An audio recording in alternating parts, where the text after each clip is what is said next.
La garderie Les Petits Bonsaïs à Bécancour pourrait fermer ses portes au mois de mai en raison d'un manque de financement. L'annonce a été un choc pour les familles des 50 enfants qui fréquentent la garderie.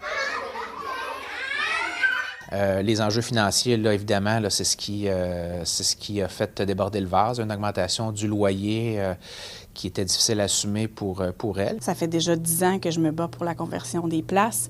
La conversion amène un tarif unique pour les parents, amène beaucoup d'avantages sociaux aussi aux éducatrices. On n'est pas capable de se convertir, même si on ouvre des appels X, Y, Z.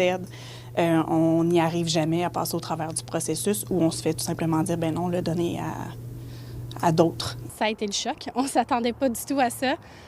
Après le choc est venue la panique. Donc, OK, dans 2 mois, on perd notre garderie. Qu'est-ce qu'on fait maintenant? Donc, je pense qu'on est plusieurs à s'être garochés en ligne pour s'inscrire sur des listes d'attente. Joanie est loin d'être la seule. De nombreux parents se sont rués vers les réseaux sociaux pour tenter de trouver une place en garderie pour leur enfant. Une pétition pour tenter de sauver l'académie a même été mise en ligne jeudi matin. On a déjà plus d'une centaine de signatures.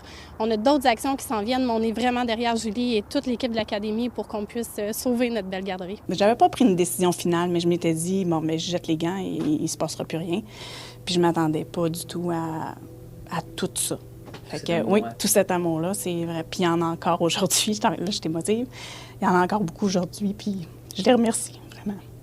À l'annonce de la fermeture, le maire de Bécancour, Pascal Blondin, a été inondé de courriels de parents paniqués. Julie a été rencontrée par la municipalité ainsi que l'équipe du député et ministre Donald Martel afin de tenter de trouver une avenue possible. Une piste de solution proposée serait d'utiliser les places subventionnées d'une autre garderie, toujours en construction. On sait qu'il y a 101 places là, qui ont été acquises là, par le CPE chez toi, chez moi, pour la ville de Bécancour, 21 places à Sainte-Gertrude et 80 places à Saint-Angèle.